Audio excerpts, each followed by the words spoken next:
Good morning. Today we are taking a quick look at DMap, a dielectric mapping product from Contour. The technology has been developed to provide a way to assess uniformity in newly constructed asphalt pavement.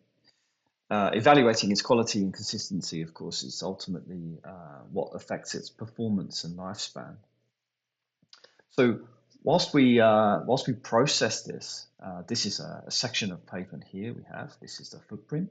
Okay, if you're familiar with Examiner, you'll understand this one. This is the direction of travel, right? This is the footprint of the antenna that's been used, and it's moving in this direction. And we're just going to run this button here. You see dielectric mapping. You see that it's been collected in a certain way. In fact, there's a little dielectric permittivity symbol over this region of data here. Okay, so we're going to run this. Simply, all you need to do, in fact, with dielectric mapping data in Examiner is just to press this button. There's a split button here that has some other options for cleaning up your data if you want to delete the dielectric values. And running dielectric mapping are modified if you've changed the sizes or anything like this, or selected ones, or all of them, for instance, if you want to only apply it on some of your files. Let's run it, and whilst it's running, we will take a look at the air product itself. Okay, so let's have a little look at the product sheet. This is the antenna. These product sheets you can download from the website or get in touch and we'll send you a copy. Here's the antenna itself. All right, so with the air sensor with dielectric mapping switched on, this is just a checkbox. You don't have to do much in terms of user interaction. You just click dielectric mapping and it's going to be enabled whilst you're driving. All right, you can collect up to highway speeds, and the measurements cover the footprint of the sensor, a little bit inside the edges. The entire pavement can be captured, in fact, if required. And it's important because you can detect longitudinal and transverse joints, for instance, and the edges really easily. This is important because you can see the geometry and changes and consistency of the pavement in a colorized map, which is different if you're taking single profiles. If you're familiar with dielectric profiling, these are single profiles that you're seeing. You can easily miss these subtle changes or areas. Okay. And DMap is helping pavement engineers in the QA and QC processes, right? It enables them to monitor the asphalt uniformity, which leads to better performance and reduced maintenance cycles in the future of their assets. So let's take a look and see how Examiner's getting on. Nearly done. Okay, so we're going to give it a second just to finish, and then we're going to take a look at these colorized maps and see some of the variations in this particular pavement section, and point out some of the things that might be important to us, and some of the other functions that we have. Okay, so instantly you'll see that we have a legend in the bottom here with a minimum and maximum relative dielectric permittivity. Okay, so why is that important to us? Well, during construction, we're going to know a little bit about the production of the material mixture, and we're going to take samples from that mixture, and we're going to know um, the, the dielectric constant, for instance, and the density from the production mix. And this means that we can compare it from production and to its placement on, as an asset. So if we are introducing something like air and moisture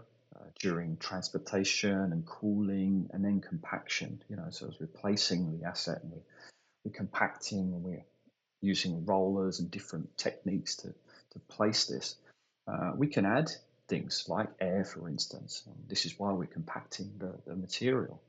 And we test for air void content, these kinds of things. This is a typical test. Um, and we're concerned about density because the less dense something is, the more air void content it has, the less well it's going to perform. Because in the end, the more air that's in there, the more air content we have the more opportunity we have for things like moisture, the less performance this material is going to have when we open it up to traffic. So Why dielectric? Well, the dielectric in the end, if we have a value, let's say we have a value of somewhere in the middle here, which is 4, which is what we expect from the original mix and test of the asphalt, for instance. Anything that's going towards a scale, and there's a dielectric scale, okay, if you're not familiar with this, we go towards 1 on the scale, we're closer to air. And if we go towards 81, we're closer to water. So we get more close to moisture. Okay, so if we see these values changing, increasing over the value that we're expecting, we're introducing more moisture. And if we're going towards 1 lower value than we're expecting, then we're adding more air voids or air to the mixture. Okay, so we're looking for these changes, and in this case, we're going to look for sort of kind of darker locations and areas.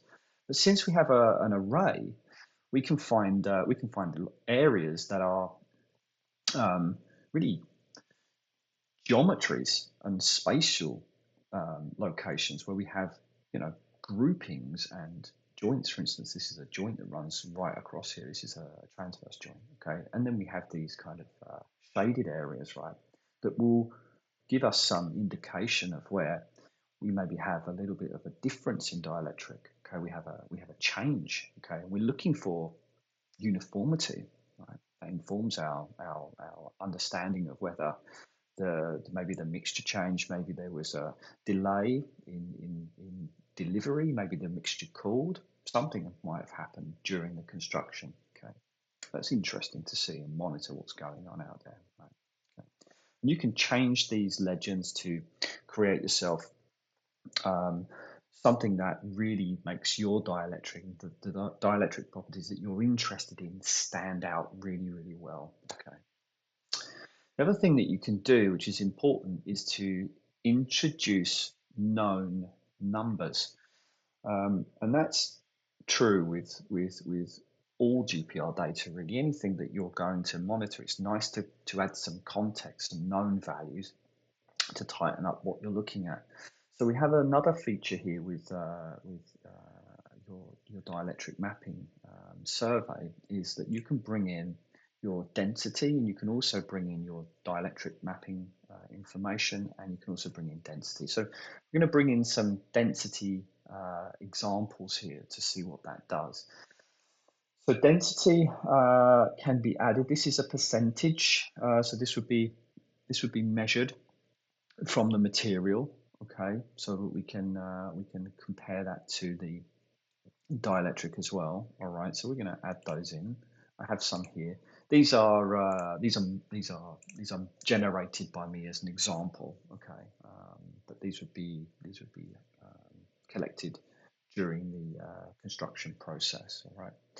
Examiner gives you a density data wizard, so it gives you some feedback, so you can see a regression model, right? So an R squared value. You can see how well this fits with your dielectric and versus your density in this plot, and you can calculate and see what your R squared is, so your coefficient. And also you can see what your outliers are. In fact, this one's quite low on purpose, so we can see what we can do here. If you have some low ones, you can go look which ones are the ones that throw you out, but you can also mute them. Okay, so you can mute some outliers. Okay, if you want to, you can recalculate, and you can see that your fit is a little bit better. Okay, so you can mute ones so they're not included in your calibration if you want to. Okay, but you can do this also in Examiner. So this is just an example. All right. Okay. Press finish. You can go to overlays and you can change this to density, and you get a percentage instead of dielectric in this case. Okay. And this is a very nice way of looking at data. So you can see really what is your threshold. So where do you have areas that are low in density? Okay. This is tied to being able to see also where you have a threshold. So when you're using something like pavement analysis, for instance, we can set a threshold and say, okay, well, show me only where my locations are below a certain number. So if you are working in an environment where you are okay with the density percentage being below, let's say, 95%, okay? If that is your threshold, then great. If it is below a certain area and you want to see that, you can set Examiner to show you where those locations are only, and then you can target them. Um, since the whole package in Examiner, the concept of Examiner is that it's a geospatial package. You see when I move the cursor around, you have lat and long in the screen below me, right? So everything that you draw, everything that you produce has a coordinate to it. So we can filter this data down further using pavement analysis to create just these, and extract these locations as colorized maps to share with the pavement engineers to locate those areas on the asset and do something about them if we need to. Okay. So this is dielectric mapping. It's a little bit different to dielectric profiling, which is a common term that's used because it's mapping an area and giving us these locations. These geometries, they can be very informative and give you a reasoning as to what the cause is. In fact, many engineers see these patterns and these changes, and they can identify why they've occurred. Okay. So that is dielectric mapping. You have not seen any radar data. In fact, traditional radar data you have not seen, and that's because this is a kind of push button approach. You don't really need to look at it. So if you're not somebody that wants to look at radargrams, you don't have to use this tool. It is purely to look at the uniformity of pavement during construction. If you want to look at the radar data, though, it is also there. So it is a nice feature to also have the radar data in the background. If you want to process it, you can. So if you want thickness and you want to do something like that in the background, you also have that data available to you. But you don't need it if you're just looking for the dielectric and the density value.